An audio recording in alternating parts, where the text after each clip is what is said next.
Hello, everyone. This is Gruesome Herzog. My very special guest is a talented filmmaker, Paul Mann. He is the mastermind behind probably the second favorite, maybe the favorite Popeye movie this year, Shiver Me Timbers. Welcome, Paul. Phenomenal movie. Thank you. Thank you. Yep, it was. I guess it was released here on April the 2nd, I'm assuming. It was April 1st. April 1st, and then I saw it on the 3rd, I think it was. And look, I'm a sucker for any kind of movies that have cartoon characters like Pinocchio and Winnie the Pooh, which I love Winnie the Pooh, Piglet, and all these movies are coming out from the UK that I just absolutely fucking love because Cool. Americans can't do it. Not yet, they haven't. Paul, I want to give you when I seen the trailer of this movie a couple months back, and I think what really brought me to this movie is you made it a horror comedy. You weren't trying to make it a full-blooded horror movie because chances are you probably couldn't. I shouldn't say probably couldn't, but it takes money to make special effects. It takes money to, get what you want. But I always say this, my motto, I'm an actor and voice actor in movies myself. My motto is if anybody who makes a film and finishes that film, it's a feat itself just to get it made. And when I seen this, I didn't realize that it was in the UK. I didn't even look at it. I mean, I didn't really notice it first until, of course, I heard some of the speaking, but phenomenal movie, Paul. I mean, you couldn't have done it any better. If anybody has gripes about this movie, they're complete fucking idiots because they don't understand filmmaking. I just love it because you made it, you made it horror, but you made it comedy. And I mentioned in my review, I'll let you talk, I'm sorry. One of the coolest scenes in this movie, it totally fucked my head. It's when the meteor was coming down, right? And you see this big blow, right? I said, oh God, he's done. And it just drops right in his pipe. Yeah. Fucking brilliance. Brilliant. Whose idea was that? That was my idea, and it was kind of based on, remember The Hitchhiker's Guide to the Galaxy? Yes. And there was all these aliens in their spaceship, and they were getting ready for war, and you see them come down to Earth, and when they arrive, a dog comes over and basically pees and eats them because they're so little. Look, God, certain movies, when I do an interview, when I request an interview with a filmmaker, it's because I enjoyed the movie so much that I want to help promote. And yours was one of them. I haven't done an interview since December. I've been kind of busy, but you're my first one this year. But awesome.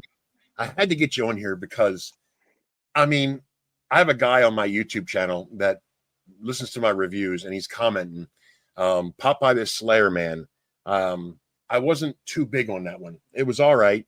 But the one from England, Popeye's Revenge, I loved.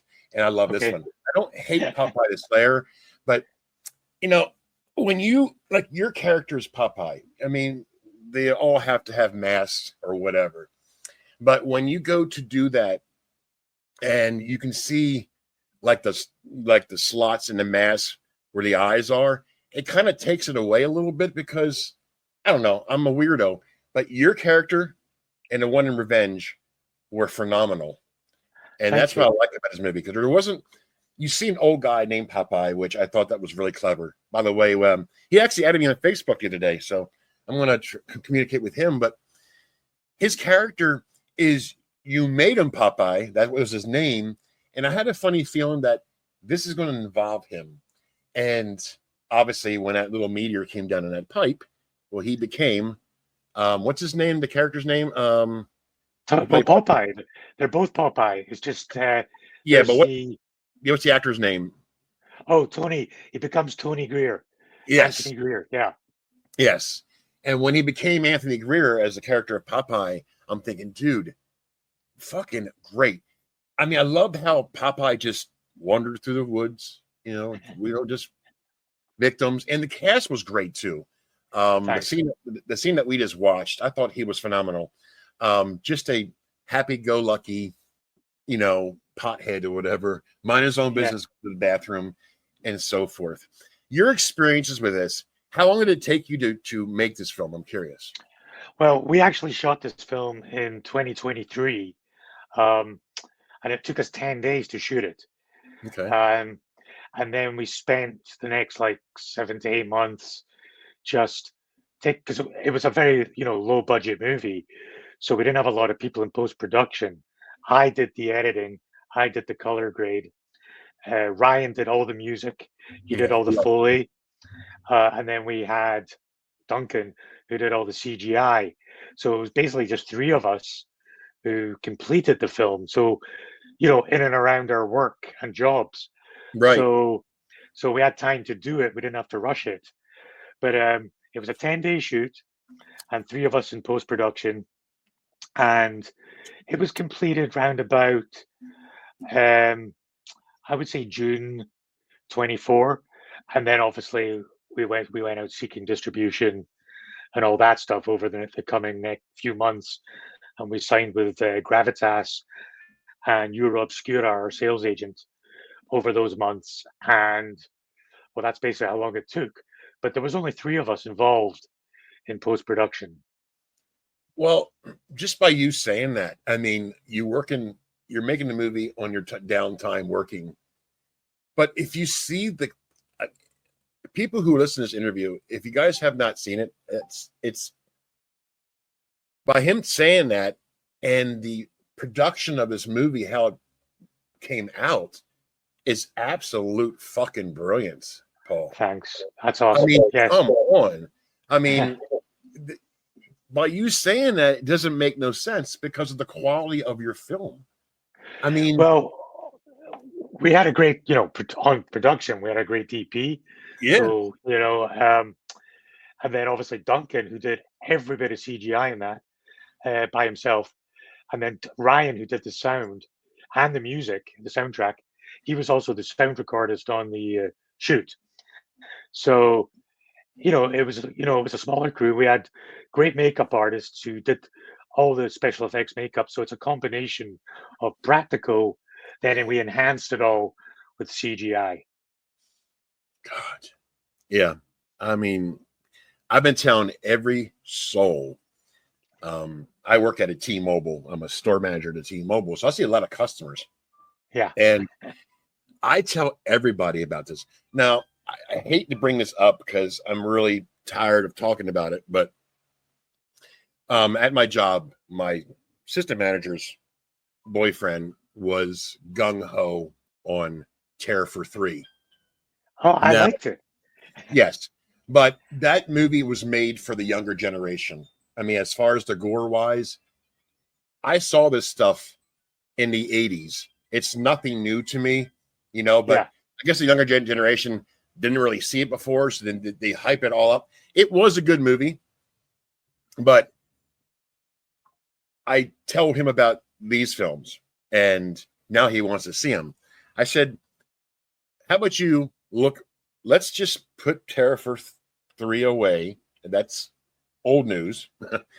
Let me focus you on some newer stuff, other stuff, other than somebody, I'm not bashing on Terrifier 3.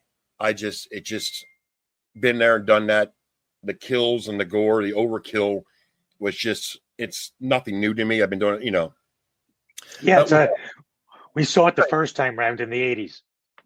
right, exactly. So it's nothing new to us. So I don't make a big deal out of, dude, that's been around for years, I told Yeah. him, check out Shiver Me Timbers. Check out Popeye's Revenge. Check out Popeye the Slayer Man. Check out Winnie the Pooh. Winnie the Pooh 2. Yeah. Let's I just mean, focus on other films instead of a film that I don't know why that movie was so popular. I guess, well, I think it's Terrifier 2 is I loved it. I've got to be honest. I'm a huge fan of the Terrifier films. And I think it's because they're going back to the practical, we just didn't have the cash to do it all like they do it. right, Popeye the Slayer Man had a lot more money than we had. right, So we were doing a combination and we kind of designed the makeups around what we were going to do practically and what we were going to do digitally. right. Well, your movie, in my opinion, is better than Popeye the Slayer. Okay, well, thank you. Yeah, it is. I'm not just saying next I'm talking to you. I said it in my review as well. Yeah. I just your movie was more connectable to the viewer because of the way it was made. You had these happy-go-lucky doing a meteor shower, just minding their own business. This movie had the music made this movie even better. Well, I mean, that was deliberate. Yeah, that was deliberate. We went with the 80s soundtrack. damn straight. I'm an 80s Yeah. guy. Yeah. I mean, that was my generation. I was a child of the VHS generation here in the UK, and I Mm-hmm. used to rent these movies. I'm sure you've heard of the video nasty list Oh, of in the course. UK. Yeah, so I was lucky enough to be a 12-year-old boy when that list wasn't even around, Yep. and we could go into video stores because they didn't have a rating system. It was such a new technology. You could just rent these films to anybody. There was no laws governing them, like the movie theaters. So I was renting Driller Killer, Texas Chainsaw, Cannibal Holocaust Yes. as a 12-year-old boy. So then, of course, there was the next generation with all the trauma films, which had a huge, which because of the comedy, I was relating to those even more. There was The Evil Dead, Reanimator, uh, Toxic Avenger, Class of Nukem High. So I was renting all these as a young lad, and they were all there was no digital. Um, but then the video nasty list came out and actually made those films more sought after because became underground, what we called under the counter. You had to know your video store attendant to get them. Yeah, because I interviewed the one of the main characters from Cannibal Holocaust about 6 months ago. Yes, Um, and if you ever get a chance, check the interview out. It's on YouTube, on my YouTube channel. I It's will. I will. the stories that he had about that movie was crazy because he kind of like when that movie was made, um, it was the very first found footage film that was ever made. And Yes. when he went back to New York, he wasn't even supposed to be in the movie. The guy that was supposed to do it backed out at the airport in the last minute. But he worked in New York in a video. I think he said it's a company, or whatever. And one of his coworkers got this email and photos of Cannibal Holocausts, and this guy was so stoked about it. And he went to him. He goes, "Oh my god, that's you!" It's like Yeah. a really neat story. You have to hear him talking about the Cannibal Holocaust. But I mean, when a filmmaker makes a film, you can pretty much tell what era they're from, or because you can tell that they use their experiences growing up and watching films and putting it in the films that they make.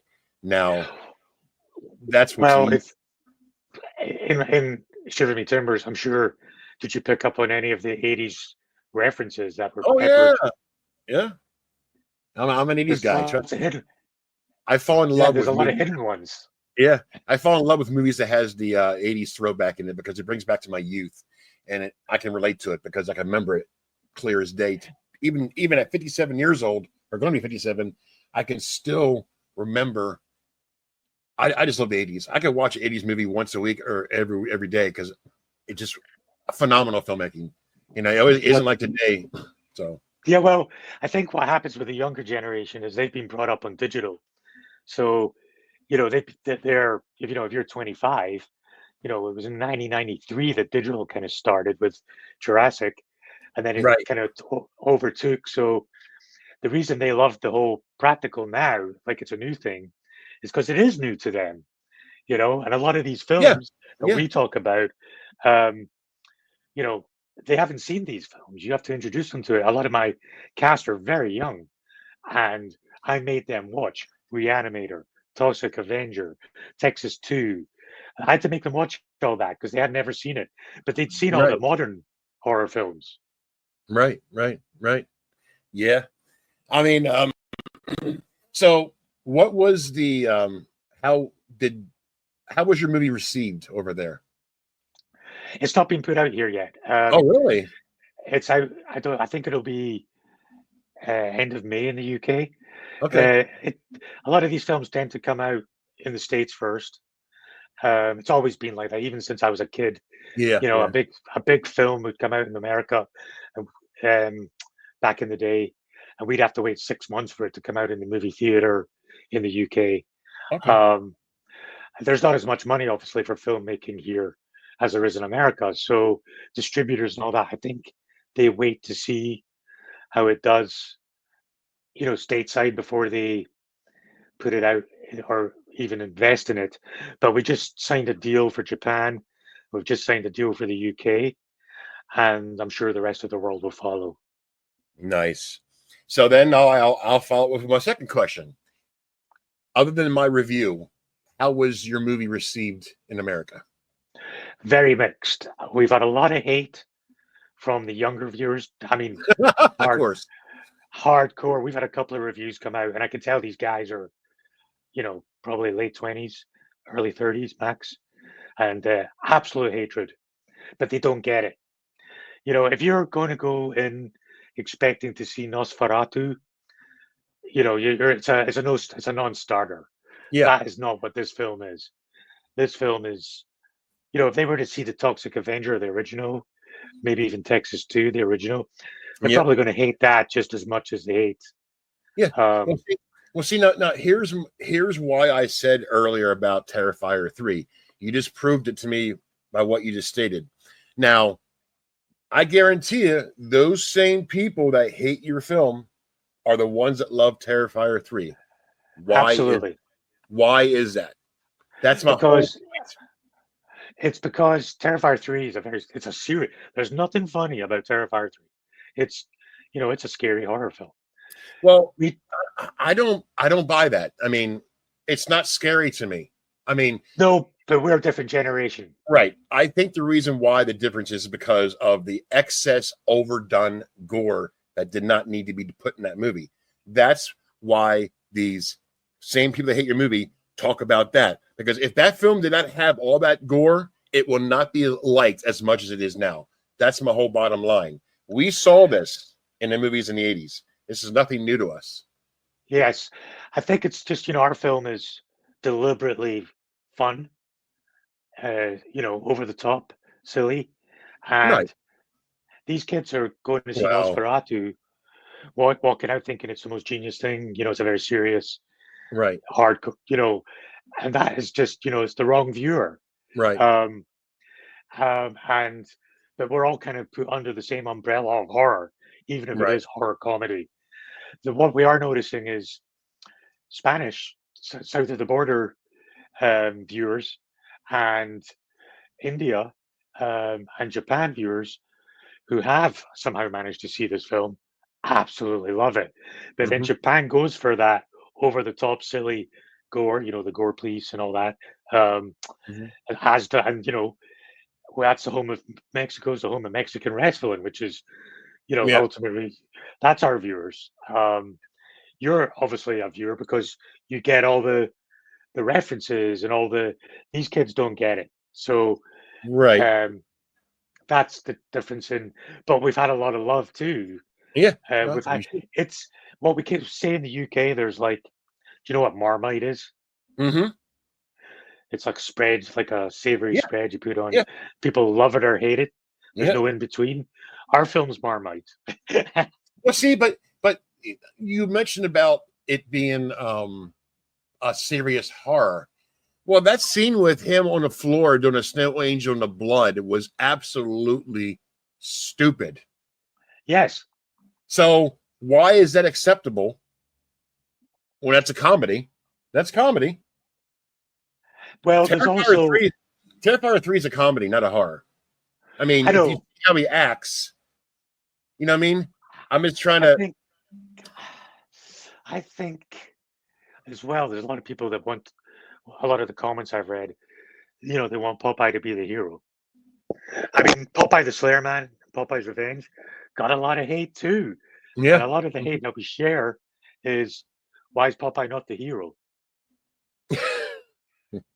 A lot of it is people can't accept characters being made into movies. I mean, do you realize that majority of people who watch movies only watch movies that Netflix puts on, or it's like a box you go to get movies out of, the higher budget movies. You know what I Yes. mean?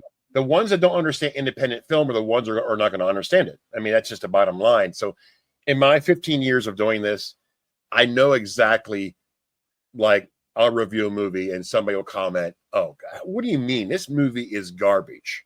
So then I go in to look and see what they reviewed. They reviewed glitter vampire movies.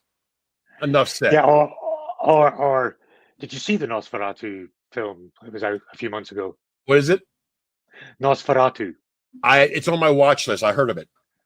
It's incredibly serious, and I liked it, but I found it very slow and Yeah. moody. And I guess if you're a cool film young kid, you're going to love it.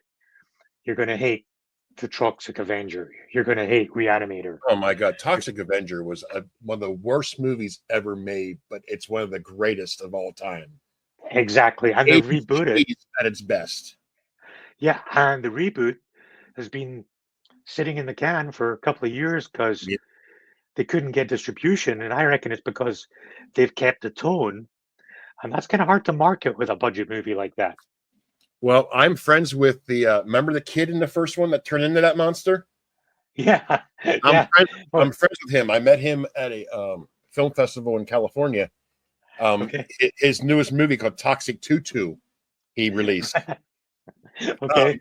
Great guy and great stories. You heard about that movie too. But there's a store manager, a friend of mine, that he's one of our T-Mobiles, and his conversation came up in our conference call. It's kind of funny. He mentioned Toxic Avenger in the conference call. We're talking back and forth. He goes, "That is one of the worst movies ever made, but it's the best." You know? Yeah, I mean, I made every cast member because we're young. My cast was like 18 to 24, most of them, Yeah. except for the Popeyes. And I made them watch that to get the vibe of what we were trying to do. Yeah, that's perfect. That's perfect. Yeah, because I don't want to get on the tirade about Terrifier 3. I'm just trying to come, it's whatever. I'm just trying to understand listeners to understand that everyone has their own taste, and I get it, and you don't have to like a film, but if they trash your film, I would like to see a reason of what the reasoning is. You can't just say it sucks. Tell me why. Yeah. They just say it sucks. There's a lot of people though that are angry with the whole public domain thing. Who cares? Exactly. And the thing is, a public domain character, it's a head start because it brings an audience instantly. Dude, I can't wait to watch Bambi the Reckoning. I can't wait to see that. Yeah, it looks good. And I saw the trailer. I got the Pinocchio one the other day. I'm gonna watch the Neverland, over in England. I want to see that too. I love those films. I'm just curious as to what they can do with it. Mickey Mouse movies. Mousetrap was great. We got a bunch of Mickey Mouse movies coming out. But the Mousetrap is out with the same people that put out our film. It's Gravitas Ventures that have put out Mousetrap. Yeah, I interviewed Simon Phillips. He's the mastermind behind it. He played the mouse. I interviewed him too. That's a good interview too to check out. That's a good one too. They are making a part 2. I was just about to ask you that. Yep, I know things, but I can't talk. But that is in the making. I'm anxious to see that. But I just love to see how they do it. And after watching Popeye's Revenge, then I watched Popeye the Slayer, and then I said, "Shimber me timbers." And I wasn't quite sure what it was about until I looked into it. I said, "Oh shit, this bitch is going to be watched as soon as I get my hands on it." And I enjoyed it because, like I said, when it first started off, it was just made. You really have to be probably 40 and above, 45, to understand what you were trying to do. I mean, you really do. And it's a fun film. I mean, come on. The outhouse scene. How much better can that be? I mean, you took a killer who's ripping heads off, but have him in the bathroom who else can do? How can you not like that? Come on. It's brilliant. And then he does what he does. It's fucking brilliant. Do you know one of the creepiest scenes I think in this movie that really captivated it is when he's sitting there sharpening his thing, and that girl's going to try to sneak over to the tent, and the way he looks up and looks back down again. That was a creepy freaking scene. It might I have think a been, lot of but that was fucking absolute brilliance. I think that's Brilliant. courtesy of Ryan, our composer as well. Yeah, I like the music there, to be honest. That's Yeah, the soundtrack is available on iTunes. I'm All getting that currently soundtrack. available. Yeah, on all of them. Spot, you name it, it's available on all of them. And we just signed a deal for a CD release, which is going to come with a booklet and everything. That's fucking awesome.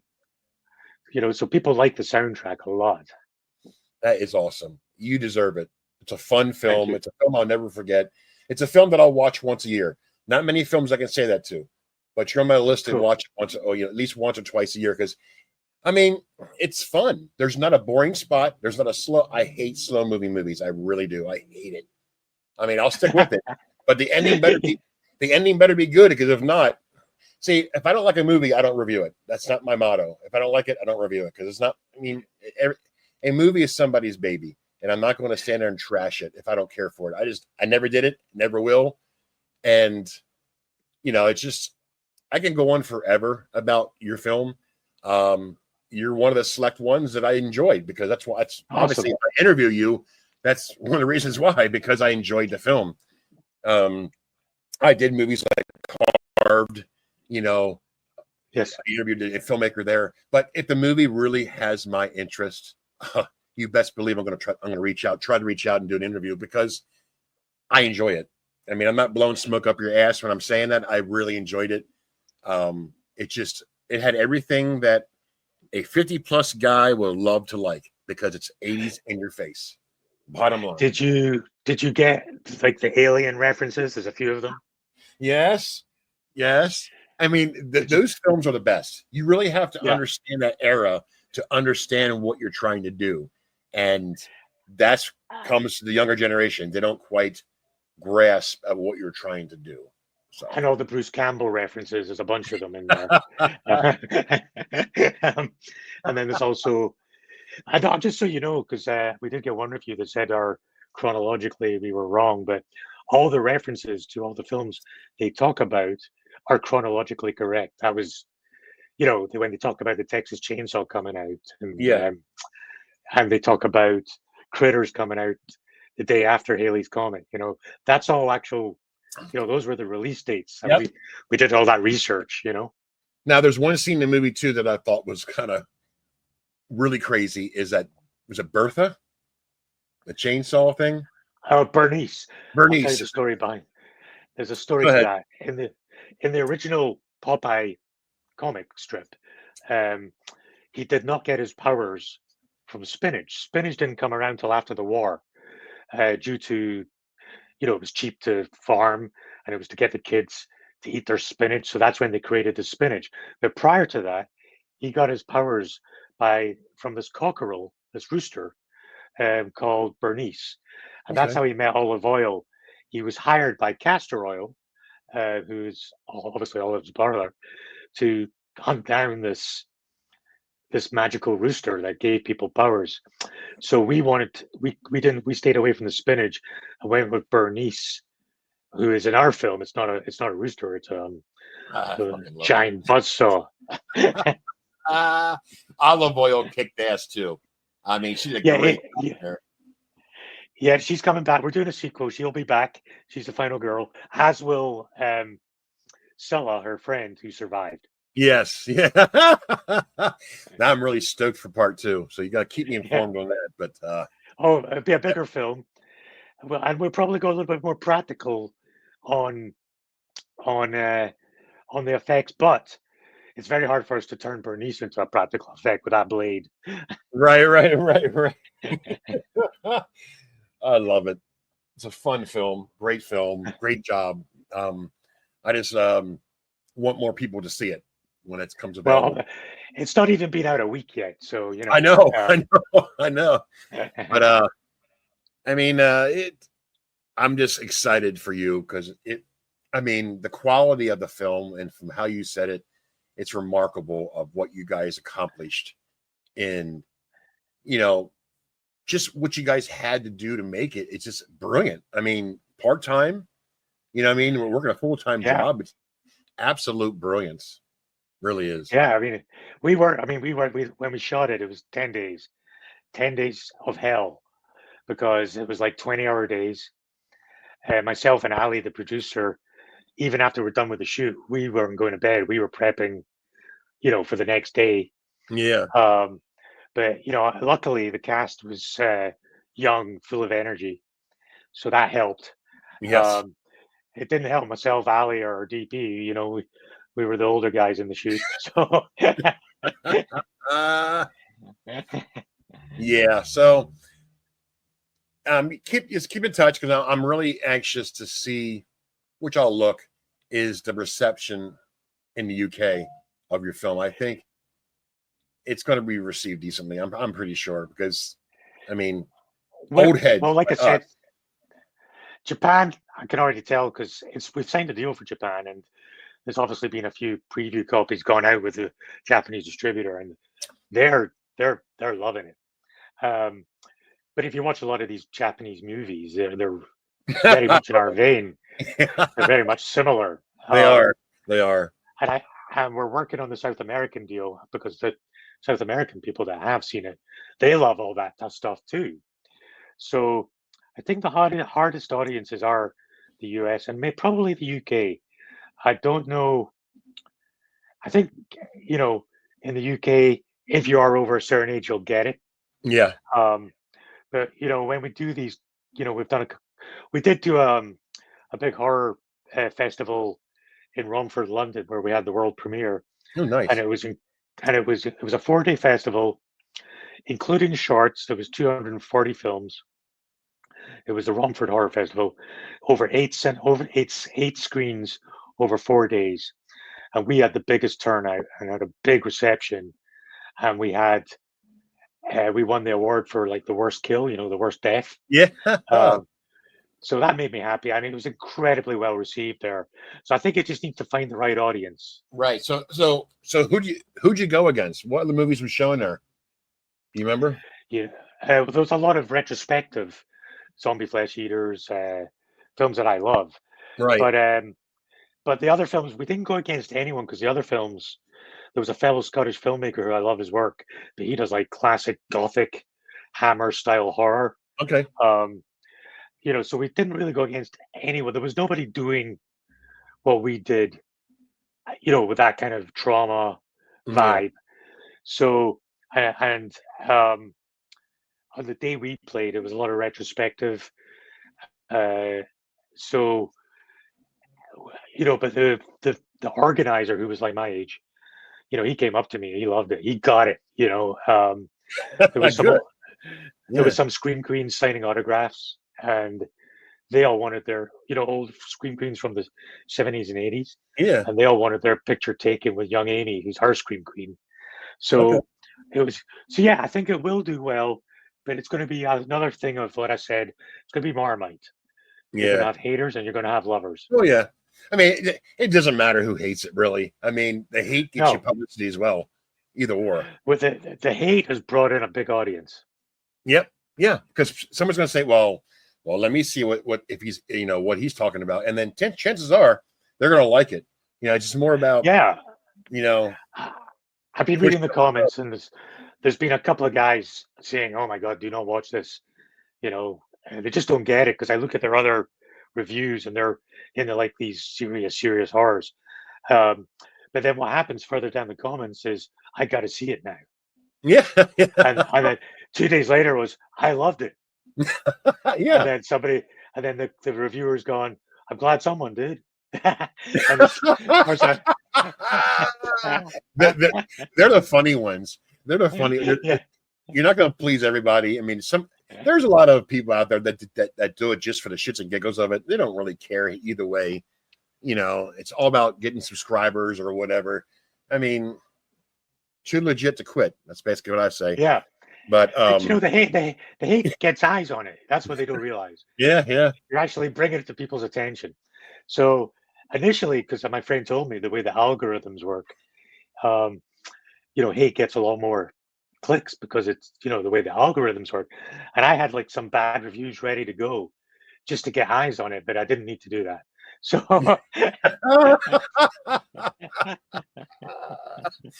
I got to read some of these. I got to look for them. I'm going to laugh. I should do an episode of all the reviews of haters on your film. I might just do a podcast episode on it. I just want to see what they write, and I can give my comment. It might be fun to do. Who knows? it might be. Who knows? Yeah. Oh man, well, it's great talking to you, Paul. Great talking to you, buddy. Thank you very much for this, by the way. Yeah, I'll be posting it. I'll put it be in the audio will be in Spotify. It'll be in Rumble. It'll be in YouTube. We're going to be at HorrorCon. It's a Scottish horror festival, HorrorCon Scotland. It's actually a British thing, but the Scottish one takes place on Saturday coming. Okay, and cool. I have Big Tony, who played the Monster Popeye. He'll be there, as will young Amy, who played Olive. So I'll get, and a couple of the other cast members actually. Murdo, who plays one of the punks. Okay. He'll be there. So I'll get it signed by all of us. And then what you need to do is, you've got my email. Yep. Is send me your address. A fellow Scottish filmmaker who's going to be there with us at one of the other booths. David. I've never met him myself yet, but I will on Saturday. Oh, David Ryan Keith? Yeah. Yeah. So he's going to be at it as well. It's called HorrorCon Scotland. You can check it out online. Yeah. Tell him that Gruesome said hello. I will do. So we'll be there with all that stuff. It'll look really cool. If you go to shivermetimbers.movie, you can see the merch. Okay, I will. All the teaser trailers are on there. Have you seen the one with the ambulance? I might have. If not, I'll definitely check it out. Yeah, if you scroll down, there's a couple of 80s style teaser trailers. Oh boy. Stop it. So so have a look. You're going to get the references right away. So, but yeah, it was great talking to you, Paul. Great talking to you. You're a great treat. I really dug this movie, and I'm going to keep on pushing it to my friends to check it out.